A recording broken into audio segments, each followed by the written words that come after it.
भगवान की पूजा नहीं की है, वो तो पहले कर लिए थे हम जिनेंद्र अर्चना से। एक बात तो ये, दूसरी बात ये क्यों की है हमने, आज जो शिलान्यास का अवसर है तो ये प्रतिष्ठा विधि है, ये जैसे आचार्य द्वारा लिखित विधियां हैं जिसमें कोई भी मंगल काम करने के पहले पंच परमेष्ठी का स्मरण किया जाता है। तो आज ये जो हमारा मंगल कार्य होने वाला है, दीपावली के इस पावन प्रसंग पर वीर निर्वाण महोत्सव के मेरे ख्याल से 2552 ये वीर निर्माण महोत्सव है। इस उपलक्ष्य में हम ये औषधालय का निर्माण के लिए आरंभ आज से कर रहे हैं, एक बात। दूसरी बात, ये औषधालय क्या चीज है। आज वैसे तो हमारे प्रतिष्ठा पितामह आदरणीय अभिनंदन कुमार जी शास्त्री बाल ब्रह्मचारी को हमारे बीच होना था, लेकिन कुछ स्वास्थ्य कारणों से उनका आदेश मुझे प्राप्त हुआ कि आपको जाके वहाँ पे शिलान्यास कराना है। तो मैं आपसे क्या पूछ रहा हूँ कि औषधालय क्यों बनवा रहे हो आप लोग। कोई का प्रश्न हो सकता है कि ये औषधालय ये एक सोशल वर्क है, सामाजिक काम है, इससे धर्म का क्या लेना देना। भाई धर्म कराना हो तो आप पूजा पाठ कराओ, आप मंदिर बनवाओ, एक आध और वेदी बनवाओ, औषधालय क्यों बनवा रहे हो। तो आपको जानकर आश्चर्य होगा कि जैन दर्शन में सबसे पहले समंत भद्राचार्य ने रत्नकरण श्रावकाचार्य में दान का स्वरूप और उसके प्रकार बताए हैं। तो क्या कमाल है कि किसी को औषधि देना भी एक प्रकार का दान है। औषधि क्यों लेते हैं, शरीर के अच्छे स्वास्थ्य के लिए हम औषधि लेते हैं। स्वास्थ्य शब्द का क्या मतलब होता है मनीष भैया। स्वास्थ्य शब्द में दो अक्षर हैं, दो शब्द हैं, स्व प्लस थ, आधा स और थ। स्व में जो स्थित हो वो असल में स्वास्थ्य है। रत्नकरण श्रावकाचार्य में समाधि मरण के प्रकरण में समंत भद्राचार्य ने सिद्ध भगवान के लिए स्वस्थ ये पर्यायवाची दिया है कि एकमात्र इस दुनिया में कोई स्वस्थ है तो वो सिद्ध भगवान है। अब हम उस शरीर को स्वस्थ करने जा रहे हैं जिस शरीर में लाखों रोग बताए हैं। तो वास्तविकता ये है कि शरीर को जैन शास्त्रों में तप का, धर्म का साधन बताया है पद्म पुराण ग्रंथ में, कि शरीर धर्म का साधन है आज की डेट में। और यदि शरीर स्वस्थ नहीं हुआ तो हम धर्म साधन भी ठीक से नहीं कर पाएंगे, ये शास्त्र के वचन हैं। तो दो चीज, पहला धर्म हमने औषधि दान, ठीक है, जिसको व्यवहार धर्म कहा, और दूसरा शरीर के माध्यम से तप, त्याग आदि धर्मों का साधन हो, इसलिए औषधालय की जरूरत है। दूसरी चीज है विद्वत निवास।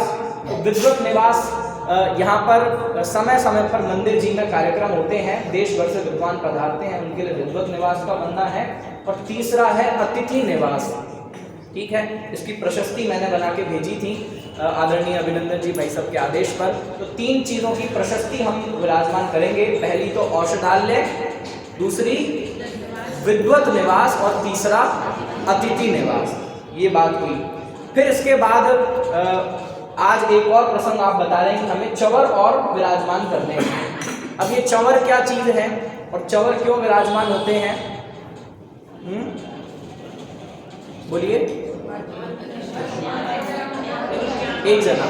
हाँ, क्या चंवर क्या है और क्यों क्यों कर रहे हैं हम ये। बहुत बढ़िया। 34 अतिशयों में 8 प्रातिहार्य होते हैं।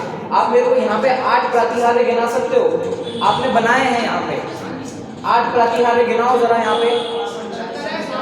एक, चलो एक एक करके। छत्र हो गया, दूसरा महामंडल, और बताइए 2 हो गए, तीसरा सिंहासन, बहुत बढ़िया 3 हो गए, और बोलिए। हाँ, वो जो ऊपर देव दिख रहे हैं वो फूल बरसा रहे हैं, 4 हो गए। अगला दुंदुभियां, वहां पे ऊपर जो देव है वो बाजे भी बजा रहे हैं, दिख रहे हैं क्या, मैं नहीं देख पा रहा हूँ। तो देव दुंदुभी बजती हैं, ये 5वां हो गया, और बोलिए। हाँ जी, चंवर, जो आज हम, हालांकि ये देव जो है ये चंवर लेके खड़े हैं, और तीर्थंकर के समर शरण में कितने चवर ढोरे जाते हैं? 64 चवर ढोरे जाते हैं। अभी पूरे नहीं हुए हैं, 6 हुए हैं, 2 बाकी हैं। बोलिए, सिंहासन हो गया, हाँ 9। दिव्य ध्वनि, आप देखिए कि ये भगवान का प्रातिहार्य है और अनिवार्य, तीर्थंकर अरिहंत के लिए अनिवार्य कि दिव्य ध्वनि प्रातिहार्य है। अब यहाँ पे आप साफ तो कर सकते हो, दिव्य ध्वनि को कहाँ विराजमान करोगे?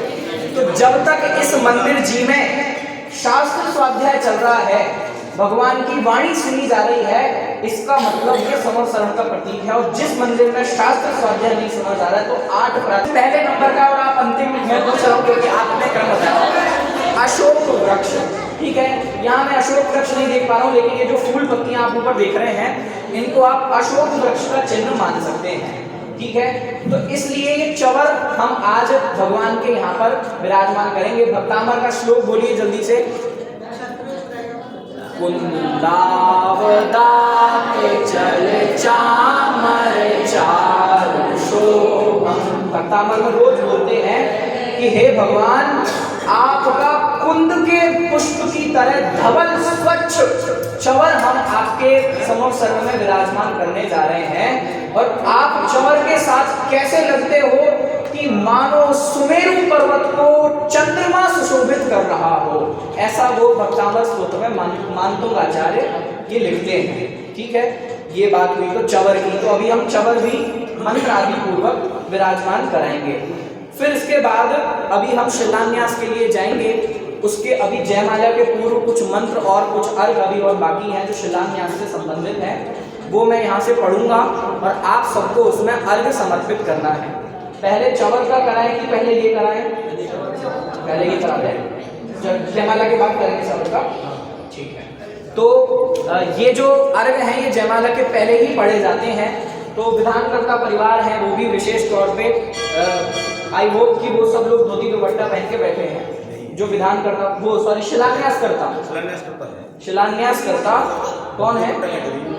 धोती दुपट्टा। तो मैं अनुरोध करूंगा कि शिलान्यास के पहले वे लोग प्लीज धोती दुपट्टा पहन लें।